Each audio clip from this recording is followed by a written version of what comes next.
Amaechi on Wednesday was said to have come after extensive consultations with various stakeholders and a careful assessment of the nation's current circumstances. Now, the counter-subversion bill, it was introduced in July 23rd, 2024. It sparked public debate and raised concerns about its potential impact on civil liabilities. The statement read, in response to the voices and concerns of the people, the Speaker of the House of Representatives, Abbas Tajuddin, has decided to withdraw the counter-subversion bill and other related draft legislations. Let's find out what exactly this counter-subversion bill. The key things to note about that counter-subversion bill. First things first, there's a penalty for national anthem violations. Failure to recite the national anthem or the pledge could result in a fine of up to 5 million naira, a prison sentence of 5 to 10 years, or the both of them. Now, there's destruction of national symbols. Anyone found guilty of destroying any national symbol or defacing a place of worship with intent to incite violence will face a fine of 5 million naira, a 10-year prison sentence, or both. Unauthorized activities, setting up illegal block roads, performing unauthorized traffic duties, imposing illegal curfews, or organizing unlawful processions could lead to a fine of 2 million naira, 5 years in prison, or both.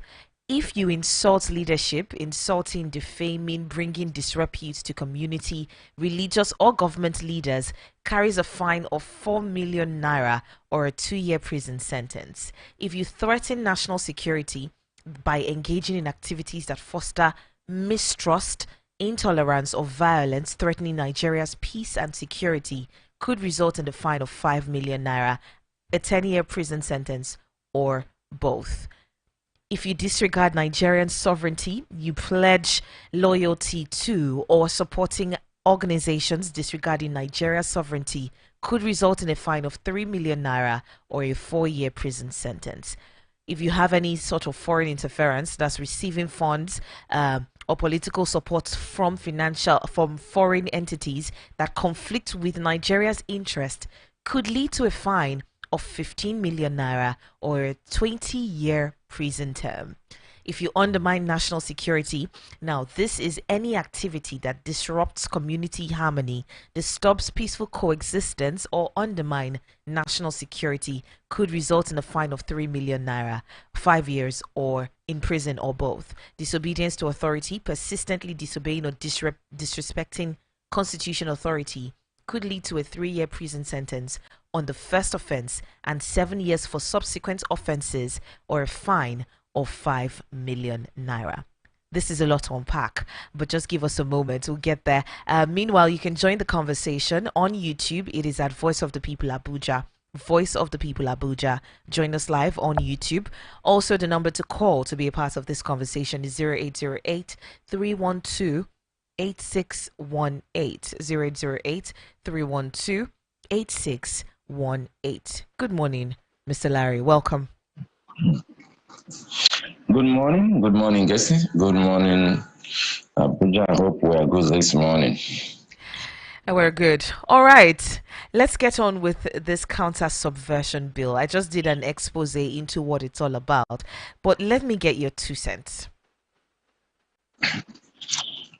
I want to start by reminding our legislators that they were elected to represent Nigerians in the process of governance.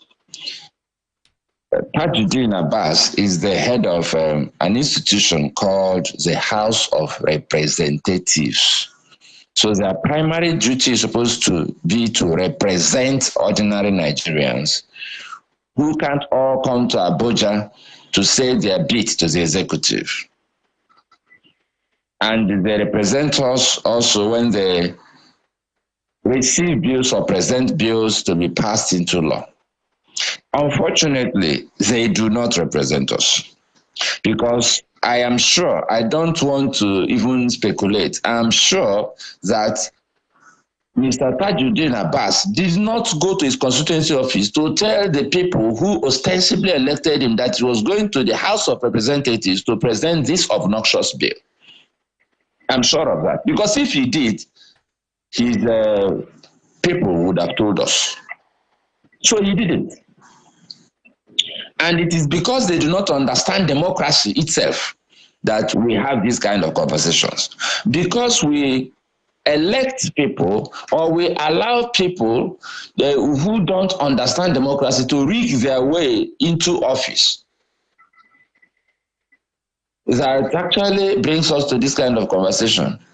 When you allow men who don't read, who don't follow global politics, who don't think, at least who do not reason, even if they think, you have this kind of conversation. Why am I upset by this whole madness? Because, listen carefully, Kenya is still embroiled in trouble caused by a stupid piece of legislation. The legislators woke up one day and decided to introduce the Kenya Finance Bill 2024. They wanted to raise about 350 billion Kenyan shillings, apparently to pay for debt and then do project financing. So they wanted to tax Kenyans extra to pay for money that they misappropriated, because Kenya is so similar to Nigeria in corruption, but I think we are number one. But Kenya is very similar to Nigeria. So the citizens said, no, we won't allow this. That piece of legislation not only put Kenya in serious trouble, the legislators who contrived that idea had to eat inside the bush. Our legislators didn't see that because they think, oh, this is Nigeria, nothing will happen. That is called impunity. They also forget too quickly that in Bangladesh,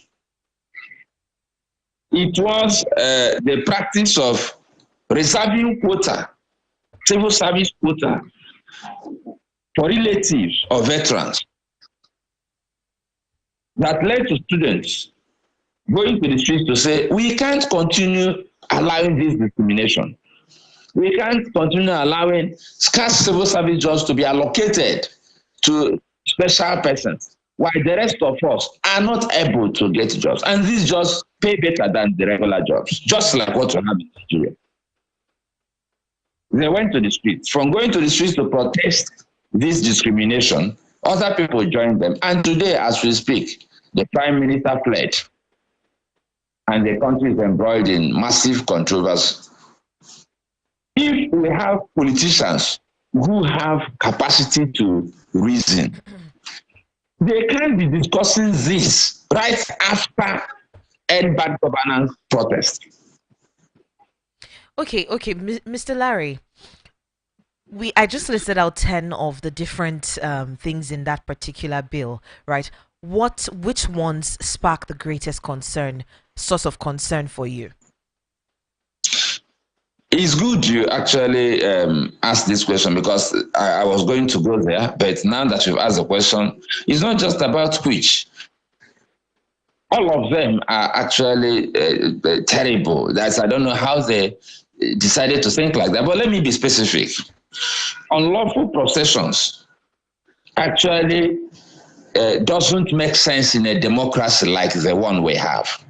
Why do I say so? Because we have a constitution that is the foundation of every law that we make. The constitution states clearly that it is inconsistent with the provisions of this constitution shall, to the extent of the inconsistency, be null and void.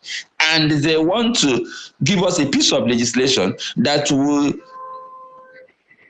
truncate our rights to freedom of association.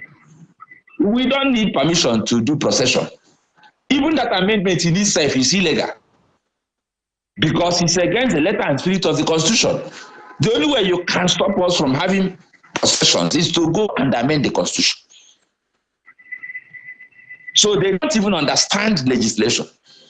And I say this with all sense of responsibility. Ask anybody who understands basic legal principles. You cannot go and say you are because you are members of House of Reps that you don't want us to hold peaceful processions. Say so. It's a right given to us by our constitution, given to us to African Charter of Human and People's Rights, given to us by the United Nations Declaration of Human Rights, you cannot take it away. You don't just have the power.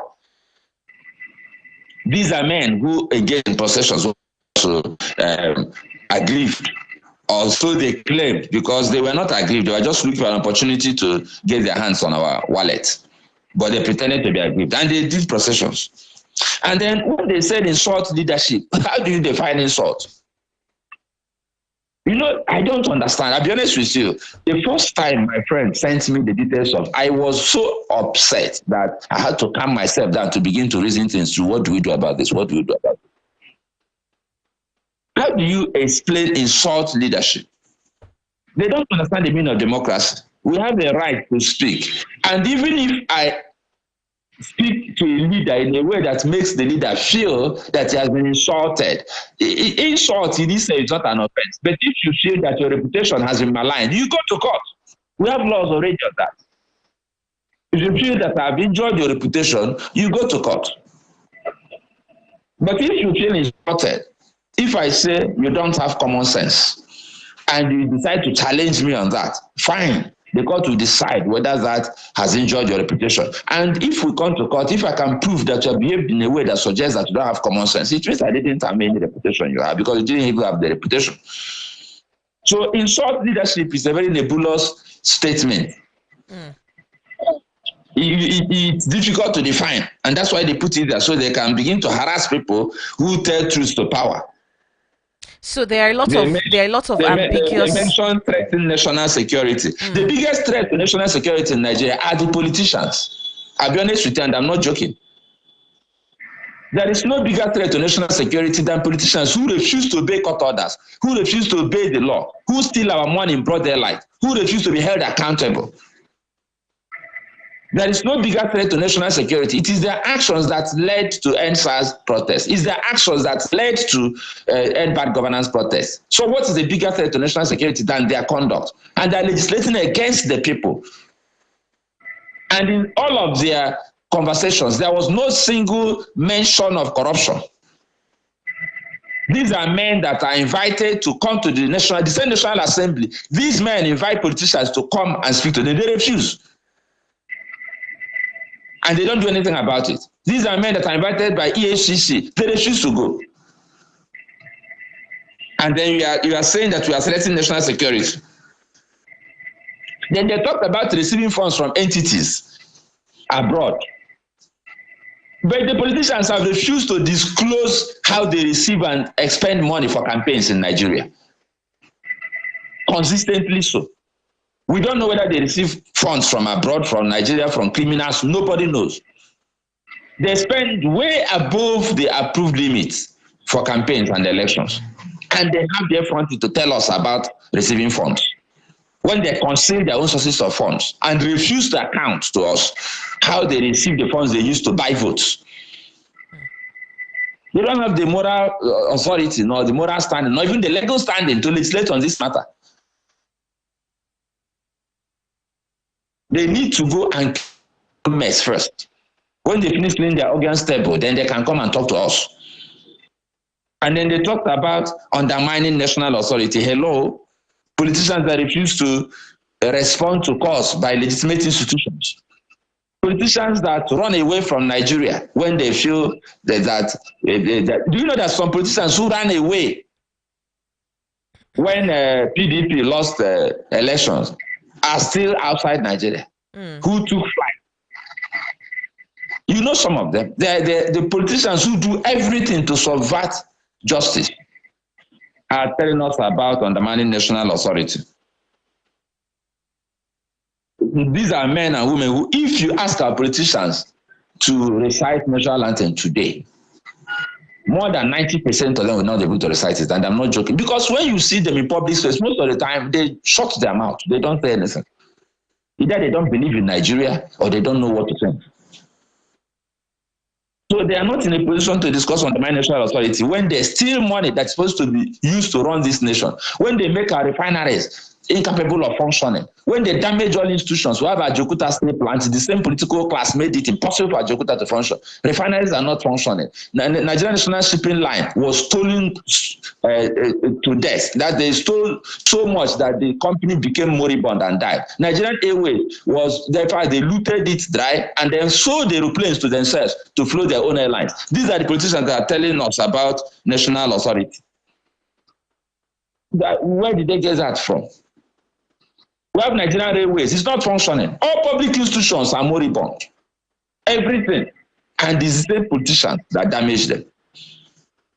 And they're talking about the respect authority. Do they respect authority? If they respect authority, why shouldn't they even respect the constitution of this nation? So if you look at all of I don't know how they think about these things.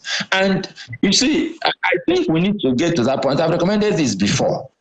I don't know how we will do it, but we may need to do some assessment or appraisal before we allow people to run for election. Of course, to do this, if you want to change those parameters, you have to amend the constitution. But a situation where people just walk in, including people who can't think straight, and get to National Assembly because they receive funds, or the same funds they are complaining about, both locally and from wherever, and then they buy votes from people they impoverish so that they can also buy votes from them.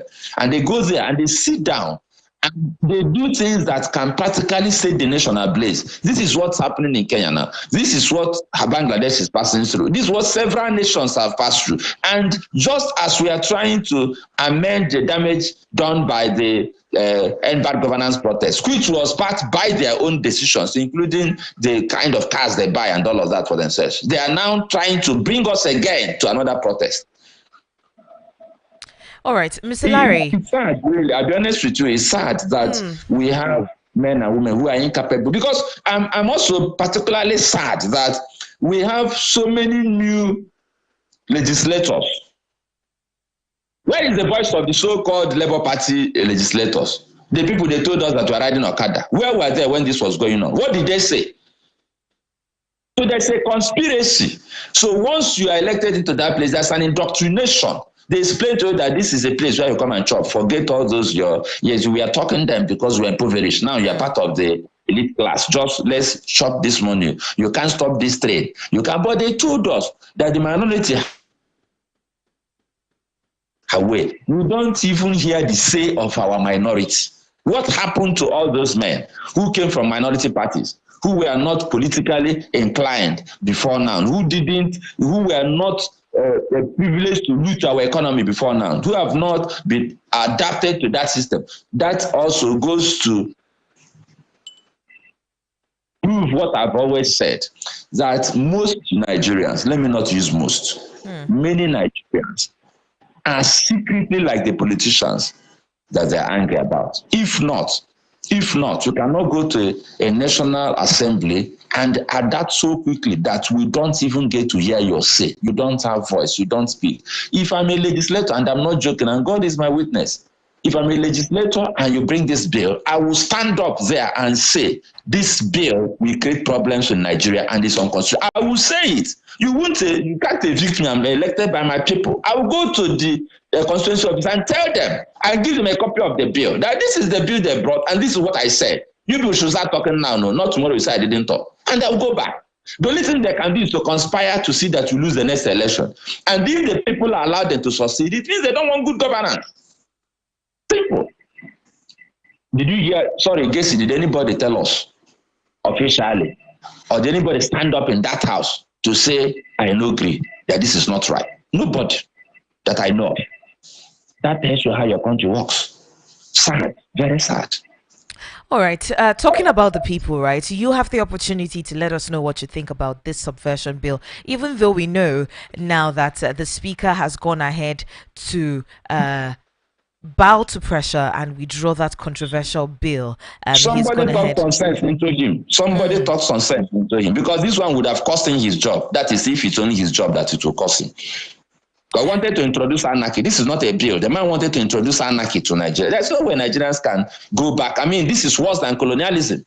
That's the truth. If you go and check the laws under the colonial masters of Nigeria, it wasn't this harsh. They didn't have such laws. It's God that saved him and saved all of us. All right, 0808-312-8618 is the number to call. 0808-312-8618. Let's know your thoughts on this counter subversion bill. Some people, Mr. Larry, they've argued that he actually listened to what the people wanted. I mean, he brought a bill that wasn't the voice of the people, that wasn't the choice of the people, and then he went ahead and withdrew it. So it means that he is listening to the people and the wants and needs of the people. Well, there are some things he shouldn't have thought of in the first place. I think he listened to the voice of self-preservation, and I'm not joking. If you want to listen to the voice of the people, why did he buy SUVs for 165 million? Did we agree? He listened to the voice of self-preservation. I think somebody within that their circle made it clear to them that you can't stop this one. This one is not going to be end governance, bad governance. Like you can say that he listened to the voice of the people to the extent that they withdrew the bill. But I think he listened to the voice of self-preservation. They understood that this one, even some of them, their children will be demonstrating and pulling down strongholds. They understood that this was going to, sometimes there's something you call own goal in football. Sometimes people score own goal. He realized that he was going to score an own goal. So I don't really see it from that perspective. Oh, he's nice. He listened to public opinion. So if they listen to public opinion, what happened to all the other opinions we share? Why don't they listen to those ones? Yeah, they're hard of hearing. I think he just listened to his voice. Remember, we have security agencies. We have foreign nations that are interested in Nigeria. We have institutions that may call them and say, don't go there. Don't go there. Look at Kenya. Look at Bangladesh. Don't go there. These guys are still angry with the injuries we have foisted on them. And then you want to do things that are outrightly unconstitutional. You want to take them even back to beyond the days of colonialism. In fact, you want to take them to the days of slavery, not colonialism. Because when you read these laws, they are telling you, listen carefully. If you interpret these laws in layman's language, they are saying you cannot come together to tell us what to think. So they are banning protections. You can't meet and tell us. But they can meet and legislate on our head. They are saying you cannot talk to us. That's what they mean when they say you don't insult leadership.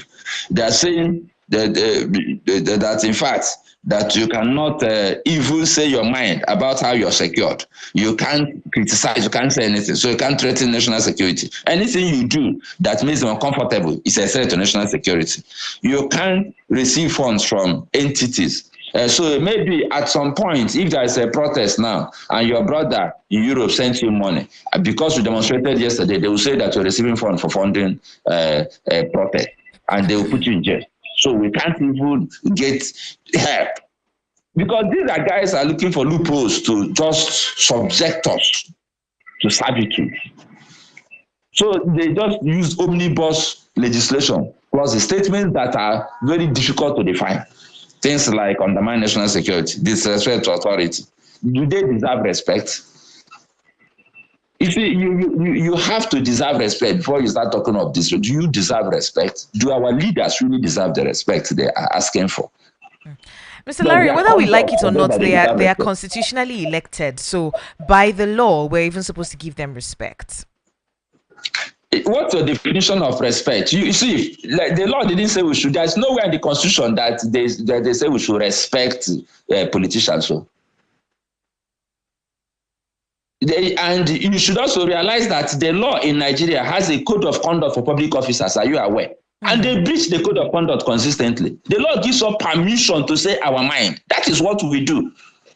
If the person feels injured by our statement, the law makes provisions for you to go to court. The law does not talk about respect in the manner that people talk about on the street. If you're a leader and you want respect, you earn it. We have Nigerian leaders that are respected and we are respected by Nigerians. They didn't legislate on respect. They earned our respect. A situation where a politician that doesn't deserve respect, that has not done anything to earn respect, legislates respect. He wants to command respect and not earn it. It means that that person is not thinking straight. I've always said that leaders should not command respect, they should earn it. There's a difference between commanding me to respect you and earning my respect. If you don't earn my respect, you won't get it. You can't command it. So it's important that you get to know that by law too, they have responsibilities as leaders and they're not living up to their responsibilities. I can give you clear examples of how they are not. I can discuss it for 1 full hour. First of all, if you look at chapter 2 of the Constitution, they are supposed to provide opportunities for Nigerians to participate in the economic space. They don't. They collect all the plungers for themselves. They are supposed to behave in ways that will promote national unity and cohesion. They don't. They are supposed to, if you go to the code of conduct for leaders in Nigeria, if you go and read that annex of the Constitution, you'll cry for Nigeria. Even how a leader should receive gifts, these things are clearly stated. But we live in a country where they break all the rules, they behave irresponsibly, you can quote me, they know they behave irresponsibly, and then they want us to respect them. How do I respect you? Why should I respect you? These are men who jump gates, fight inside the hallowed chambers, curse themselves, and then when you give them advice, they say you are insulting them. So when they fight inside the hallowed chambers and children ask their parents, Daddy, are these men, do they have families, do they have children? Are these leaders of Nigeria? And responsible men will find it difficult to explain to their children that these are leaders of Nigeria. How do they expect us to respect them?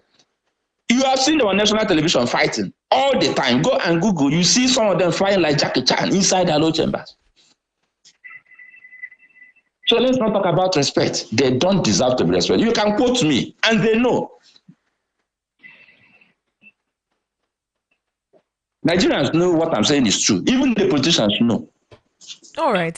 Let's throw it to the Nigerians to give us their own thoughts, their own 2 cents on this matter. 0808-312-8618 is the number to call. 0808. You can leave us a comment or two on our WhatsApp. 0808-312-8618. All right. We have Adeomi on the phone this morning. Okay, we lost that, but do also call back 008-312-8618. A WhatsApp message here says, good morning, VOP. Network just took it away. Just give me a moment. All right, Adeomi is calling, and then we'll take the WhatsApp message. Hello. Can you hear me? I can hear you. Mr. Larry, you are blessed. This is Adeomi Daniel calling. God bless you, Lady G. You have said it. How stupid they are. These people are not deserve any respect. The girl says, we are known for long. You deserve my respect because you respect me. You do the needful. You have integrity and you respect your integrity.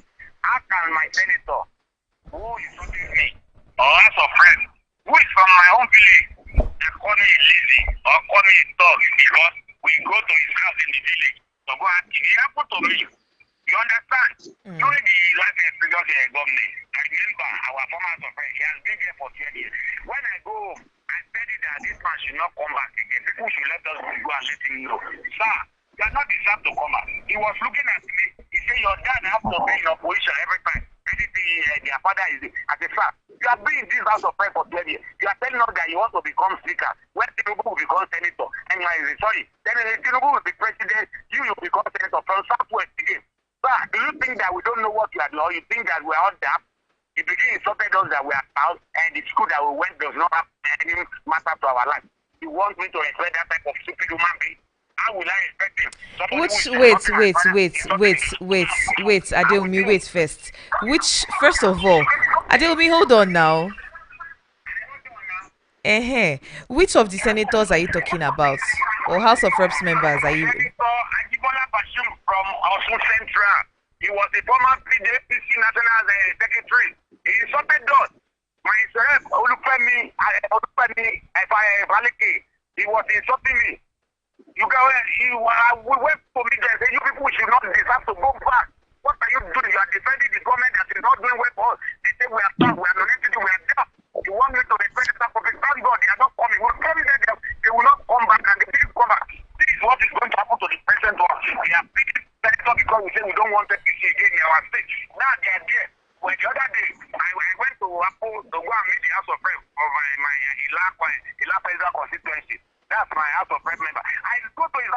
looking at me from camera. I know the security guy say he's not around that he travel out of the country. I told them, tell him when he come back. Can you hear me? I can hear you, Adeomi. Yes. I told the security guys, please give him this letter.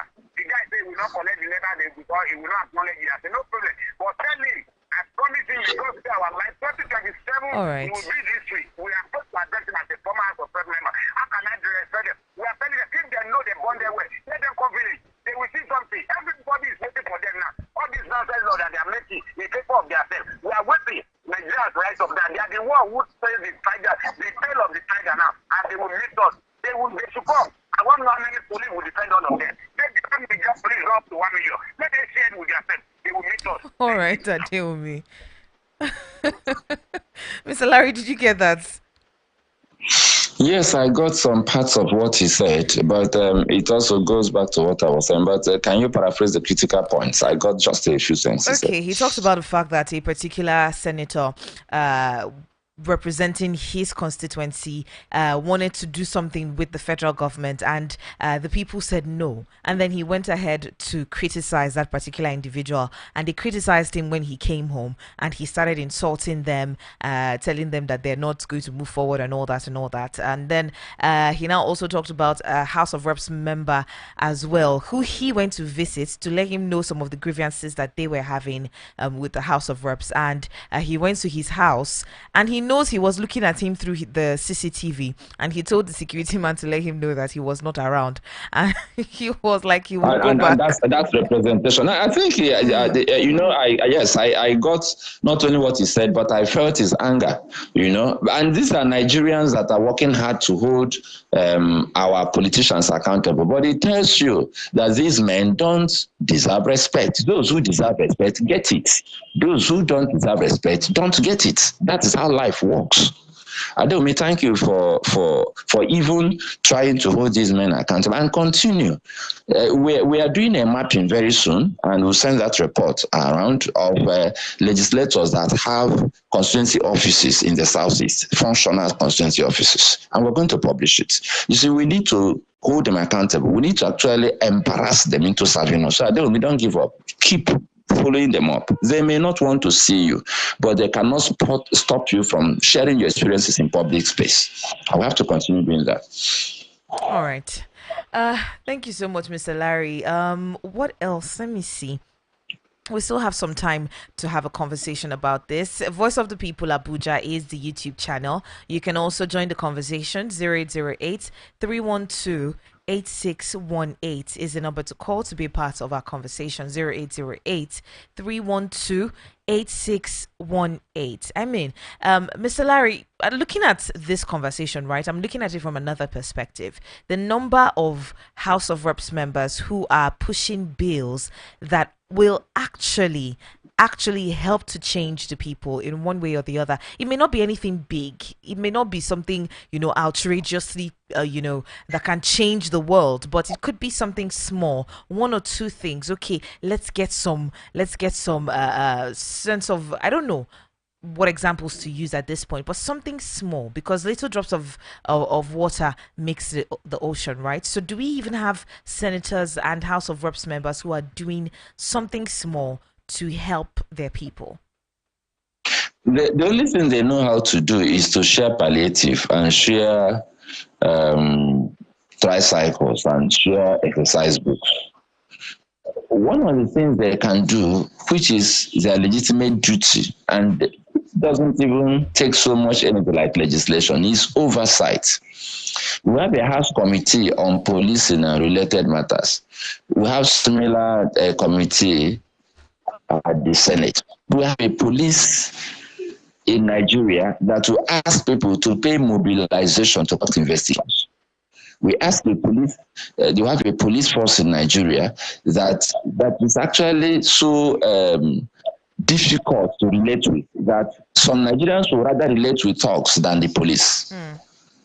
And I say this with all sense of responsibility. If they can do a little more oversight on the police and set up organs that will enable Nigerians not only to report their experiences, but they can hold leaders accountable. If the House of Reps will summon a commissioner to come to Abuja to explain certain actions, not the IG now, the commissioner. If the House of Reps will recommend the removal of a DPO, the policeman will sit up. But we live in a country where, as an ordinary civil servant, you report a case to a police station anywhere in the Southeast, they ask you for mobilization of 100,000, 500,000, 1 million, depending on the station and the IPO involved. So you don't even need to legislate. The laws are already there. Sometimes you do oversight. Protect the people you are representing. Representation is not just to go and talk like a parrot in the chambers. Protect them. You are not representing them only verbally. You are supposed to ensure that they enjoy this democratic experiment. These are some of the things they can do. We have a lot of challenges in this country, and they don't even know we have those challenges, because as soon as they're elected, they have this unconstitutional immunity because they have become political elites. They protect themselves and their relations, and they now get detached from the pain that the rest of us suffer.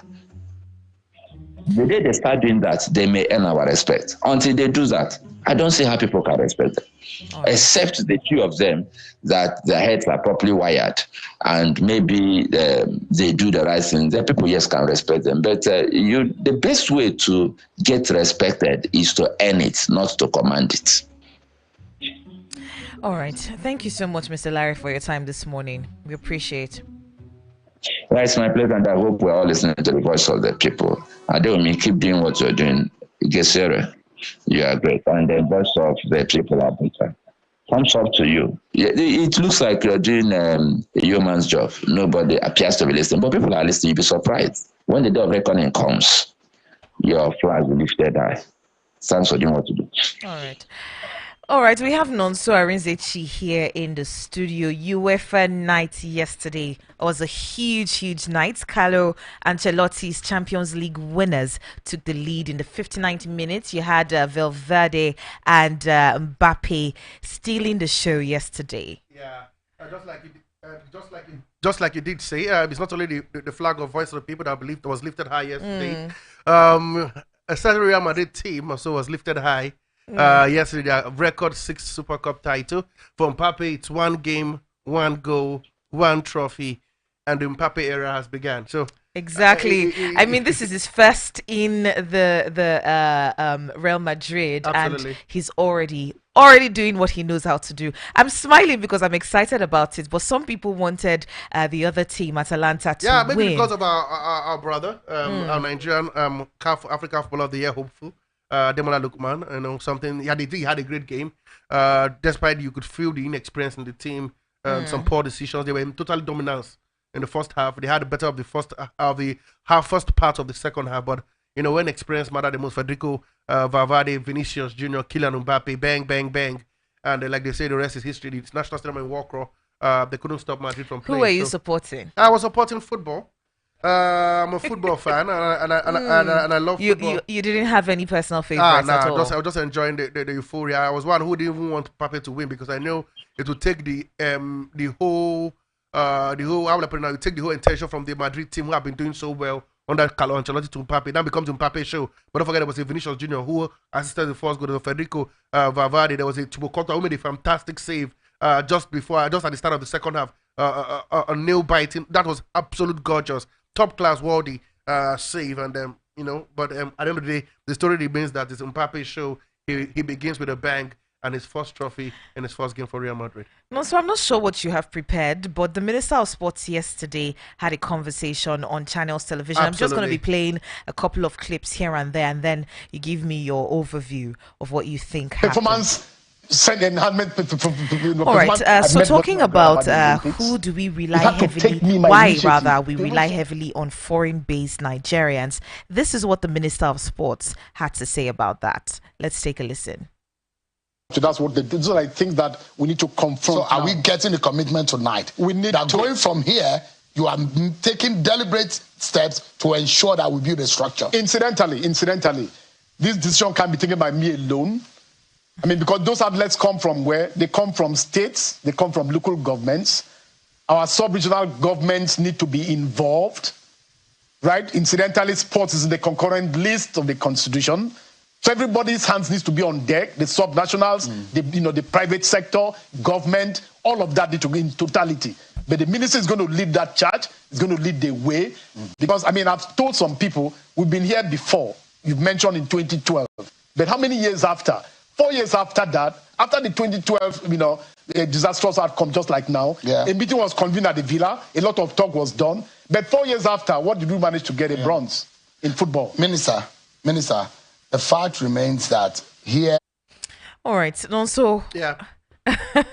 what's your take on this? I think the fact that the sport minister is refusing to take the bulk of the blame for our dismal disappointing performance at the Olympics is what I feel sad about. See, I love the fact that he apologized. You have to look at the fact that he had 1 year or less than 1 year. So when we won the All Africa Games and did so well at the African Games, at the Athletics Senior Championship, he took the applaud.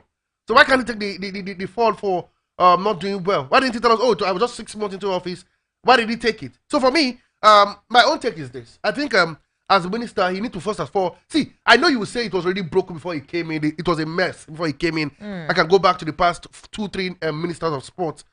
But the fact that you've taken up the job means that your job is to fix it. And if it's still broken, then there's a problem. It's a big problem. I think, I must give kudos to him. I think a lot of things changed. Operation changed. The players were the entitlement were given to them. A lot of things went smoothly. There was no rancor. There was no protest, even in the like last time in Tokyo. But if there is it's just like in football. When the team does badly, they don't fire the players. They fire the coach. There's a reason why they fire the coach, and he's the man in charge of sport. He's the representative of the president in the sport ministry, and so he needs to take the blame. And now what we should be thinking is about. I had the question from that was asked to him. Can we promise somebody to be a structure? He says it's going to be holistic. No, come on, man. You're the minister. You have to put plans in place. See, if it's not working, it's not working. Like I did say, make institutions force hands to do what they have to do, and it has to start from the federation. The federation selection that starts from this very soon. Get the right hands run the federation. Ensure that the budget does not come out for only 4 sports, but for a holistic, the whole sport, whether it is canoeing, whether it's badminton, they have something from the government, and then you begin to trickle it down from state to local government, because it must be, the structure won't come from heaven. It must start from up to bottom. And who is in charge of sport in Nigeria? Is certain Senator John Owaneno. Looking at all that, I mean, it's all well, it's easier said than done, rather, but doing it, the taste of the pudding is in the eating. Absolutely. So doing it in itself might be a tall task, because whether you like it or not, you have Nigerians who are willing to sell even their kidneys for some money that are going to go to their pockets. So how then do you find out someone who has intended to latch onto a loophole and is benefiting grossly from it? How do you remove somebody like that has already spread its tentacles, its roots in corruption? He would have to step on toes. It's simple. For you to succeed, you have to make a lot of enemies. I'm not against you making enemies, but make enemies for the right cause. Even though his life is on the line. Come on, man. You took up this job. If you can't take it up, why not just throw in the towel? So will you?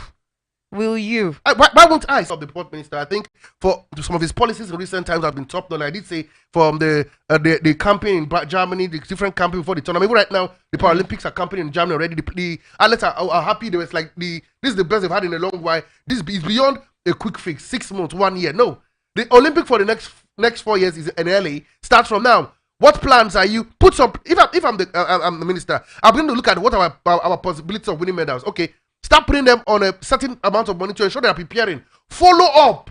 It has to be serious. Ensure they're competing with the best in Africa. They're competing with the best in the world. They are getting better. Not 1 year before you don't like, oh, we're going to the Olympics. All of you guys bring your plan. No, the plan starts now. As I speak to you, in China, in Japan, 4-year-old, 5-year-olds are already practicing. And they may not even hit the scene until the next 10, 15 years. That's the plan. We love the quick fix. And that's why if you look at it, in our sporting sector, majority of our athletes are from the foreign base. Football, basketball. The girls that did us proud at the Olympics, all of them play abroad. Your top athletes are sponsored by foreign either colleges or foreign sponsors. None of them are coming. None of them. Did you see anybody who is based in Nigeria who did so well at the Olympics or who was a medal hopeful? It is what it is. So we need to begin to look at the architecture. See, we need to first of all throw away that competitive advantage we normally used to come with. Oh, this is the sport we are good in. South Africa were good in the sprint. Now they are swimming. Now they are doing other sports. Broaden out tentacles, gather this talent, and start harnessing them. The goods may not come in 4 years. And if we keep the structure going, like Great Britain did. Great Britain were so poor, they had to restructure their system. And voila, look at what Great Britain are doing right now at the Olympics. Starting from 2012 in London when they first hosted. But it must first come with strategic planning, which is first. And then before then, please, we need to get proper accountability of how this money was spent. 12 billion is not joke, man. 9 billion for the Olympics, 3 billion for the Paralympics. We need to let us know the rundown so that we can begin to believe you when you call back to say, okay, we need this money for the athletes. Because at the end of the day, you'll be judged by performance. And if you fail, if the Nigeria fail, who takes the gun? Or the fall. It has to be the minister. It just has to be it. All right. Any more sports stories before we call it a wrap? Quickly, guys, to the semifinals of the WAFU Zone B qualifier for the CAF Women's Champions League. MNSCN was on target in that encounter for Nigeria alongside in that game, and not forgetting the likes of Suliat Abidun also scoring in that game. Moses Esther also scoring in that encounter. For Philly, says she'll be back. Favor Philly. Now don't worry about the Olympics. This is just part of our life story. She'll come bigger and stronger. Still talking about the minister, I have to say this. The special advisor on youth, talking about Adebayo, has come out to say, Adeboye Adeyinka has come out to say that please give the minister time, be patient with him, that the future is bright. Hopefully we get to see how bright that is. We had the CAFC coaching course for women has started already here in Abuja. That is the second badge. Not the second, but less than the second part of that course has begun after the internship that went down in that one. EIBA has been given a deadline to the 31st of August to register their players for the CAF Champions League or risk disqualification. This according to CAF. We hear. To the foreign scene, guys, we talked about the big game that went down yesterday, talking about Kylian Mbappe, but the other stories we can hear is that Gallagher is back at Chelsea. His move to Atletico Madrid is stalled. It's not off, but stalled because of what happened between Chelsea and Omar Dion. That deal did not go through. Brighton have signed Grunder for £25 million for Mainz. That we can confirm to you as well. Also, Fernandes have signed a new contract that will keep him at Old Trafford to 2027. The captain of the team who took over after... not forgetting after a certain Harry Maguire who wasn't at the peak of his powers. In the EFL, the draws have been done for the second round. We hear there'll be two all Premier League tie. Newcastle will take on Nottingham Forest, and of course there'll be a game between West Ham United and Bournemouth. That's two of those games among others. There's so many games coming up. Don't forget, 7 of the teams that are playing in Europe, including Liverpool, the champion, are not part of the second round. And I'll end with this one because it's quite controversial. Remember a certain lady who was in boxing, who was in boxing for Nigeria, talking about boxing for Algeria, I beg your pardon, and she was into that, eligibility, her gender issue here and there. We hear that she has reportedly filed a lawsuit against alleged cyberbullying during the Paris Olympic Games, and guess the names who she's suing against. J.K. Rowling because of his comments, and a certain Elon Musk because of what he tweeted on his X handle. She's saying she's going to court and she must get damages done to her personality. Gessery, this is where we find ourselves right now. She won't go anyway. We'll watch and see. Yeah. I mean, this whole gender status, your eligibility thing is too muddy. It's too sticky a mud to get into. I'm not even about to indulge. It's too stressful. Anyway, thank you so much for listening to Voice of the People 96.1 FM. My name is Gessery. And the NOCs are aware. All right, coming up next is plan for the next one. Make sure that you're keeping it locked right here. Voice of the People 96.1 FM. Good morning. Because if your principal, the president,